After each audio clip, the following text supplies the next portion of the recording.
আসসালামু আলাইকুম প্রিয় ছাত্রছাত্রী, কেমন আছো? আশা করি সবাই ভালো আছো। আলহামদুলিল্লাহ, মহান রব্বুল আলামিনের রহমতে তোমাদের দয়ায় আমি বেশ ভালো আছি। আজকে তোমাদের জন্য নিয়ে আসছে একটা গুরুত্বপূর্ণ গ্রামার নারেশন। চলো দেখি এটা কিভাবে করা হয়, কিভাবে করে। এটা মূলত ক্লাস 6 থেকে শুরু হয় একটা গুরুত্বপূর্ণ গ্রামার। চলো আমরা একটু দেখে আসি। নারেশনটা করার জন্য আমি তোমাদের জন্য খুব ছোট ছোট কিছু স্টেপ নিয়ে আসছে, যাতে তোমরা খুব সহজে মনে রাখতে পারো।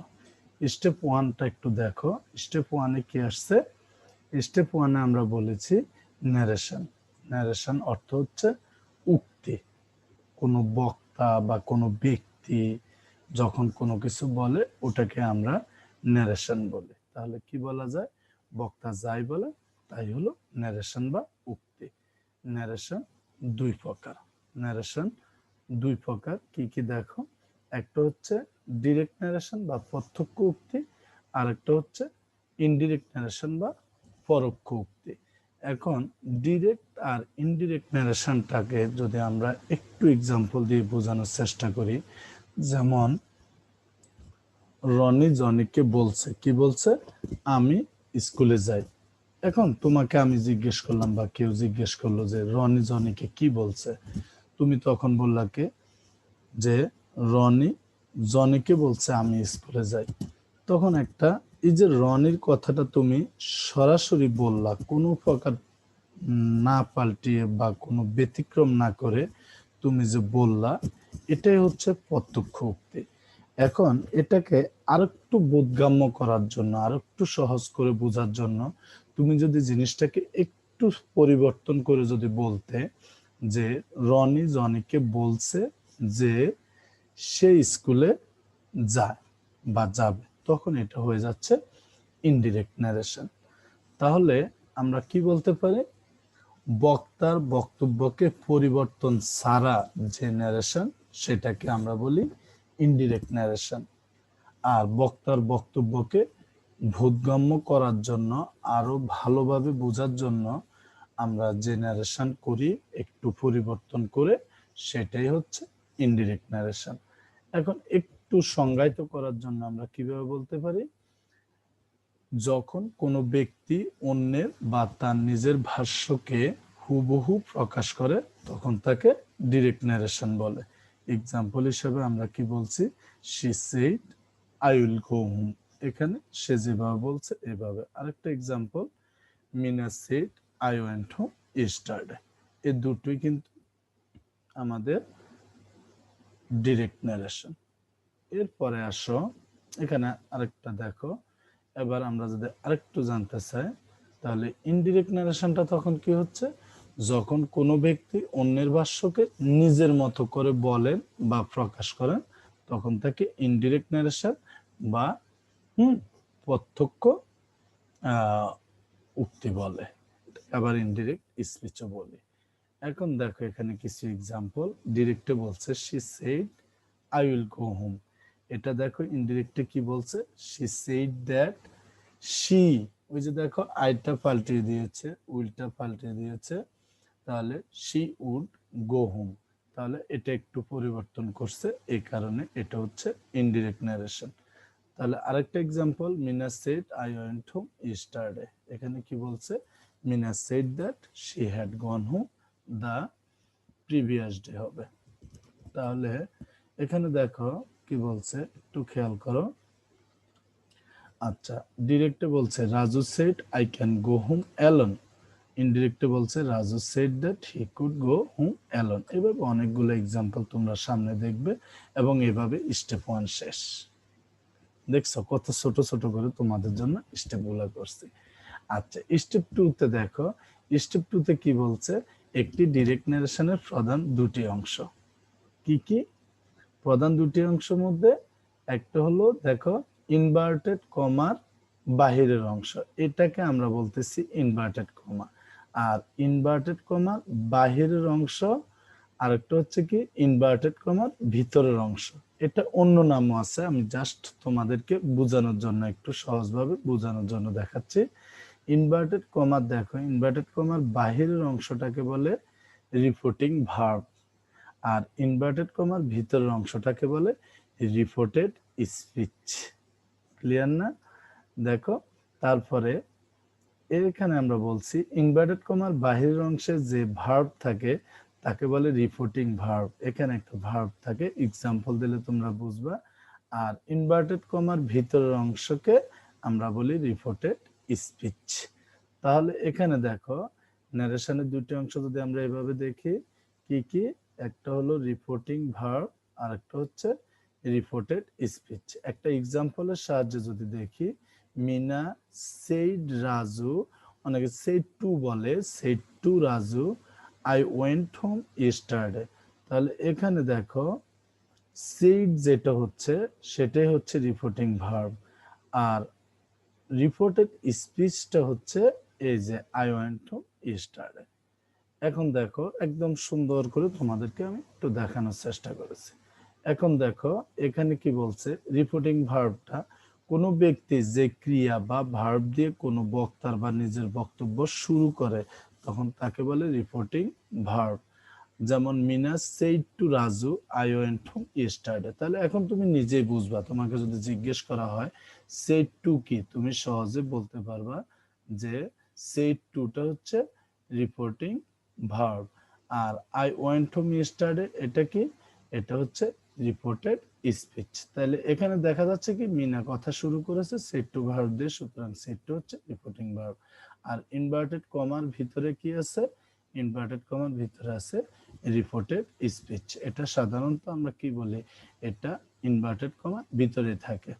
হ্যাঁ, এই জন্য এটাকে আমরা বলি ইনভার্টেড কমার ভিতরে যে অংশটুকু থাকে এটাকে আমরা বলি রিপোর্টেড স্পিচ। কিছু উদাহরণ আছে তোমরা দেখো, ডিরেক্ট ন্যারেশনে, ডিরেক্ট ন্যারেশন স্পিচ সবসময় ইনভার্টেড কমার ভিতরে সীমাবদ্ধ থাকে, অর্থাৎ ইনভার্টেড কমার ভিতরে থাকে। এক্সাম্পল গুলো একটু দেখলে আর একটু ক্লিয়ার হয়ে তোমাদের ক্লিয়ার হয়ে যাবে ইনশাআল্লাহ। তারপরে এটা হচ্ছে আমাদের স্টেপ 2 শেষ। তাহলে স্টেপ 1 টু সামারিটা কি, একটা সংজ্ঞা গেল, রিপোর্টেড ইনভার্টেড কমা, তারপরে তোমাদের রিপোর্টিং ভার্ব, এগুলা তোমাদেরকে দেখানো হয়েছে। স্টেপ 3 তে দেখো কি অবস্থা। স্টেপ 3 তে আমরা বলছি ডিরেক্ট ন্যারেশনকে ইনডিরেক্ট ন্যারেশনে পরিবর্তন করতে সাধারণত 4টি পরিবর্তন করা হয়। এটা কিন্তু একটু মনে রাখতে হবে তোমাদের। কি কি একটু দেখো, যদি আমরা এক্সাম্পল দিয়ে দেখি, Roni said to Johnny I went to school. এখানে 4টা পরিবর্তন আসবে। কি পরিবর্তন? একটা পরিবর্তন দেখো রিপোর্টিং ভার্বের পরিবর্তন, আর কি পরিবর্তন, ইনভার্টেড কমার পরিবর্তন। এটাকে আমরা অনেক সময় বলি ইনভার্টেড কমা উঠে গিয়ে এখানে একটা কনজাংশন বসে। তো কনজাংশন তোমরা, এই জন্য আমি বলছি ইনভার্টেড কমার পরিবর্তে, বেসিক্যালি কথাটা ইনভার্টেড কমার পরিবর্তে না, এখানে একটা কনজাংশন আসে, তখন ইনভার্টেড কমাটা উঠে যায়।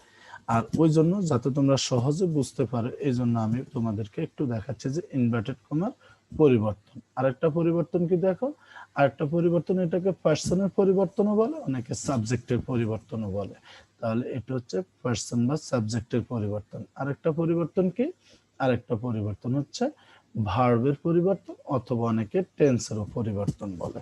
তাহলে আশা করি তোমরা একটুকু বুঝছো 4টা পরিবর্তন। 4টা পরিবর্তন আমাদের কি কি, এক নাম্বারটা হচ্ছে রিপোর্টিং ভার্বের পরিবর্তন, 2 নাম্বারটা হচ্ছে ইনভার্টেড কমার পরিবর্তন, 3 নাম্বারটা হচ্ছে আমাদের সাবজেক্ট বা পার্সনের পরিবর্তন, আর 4 নাম্বারটা হচ্ছে আমাদের ভার্বের পরিবর্তন।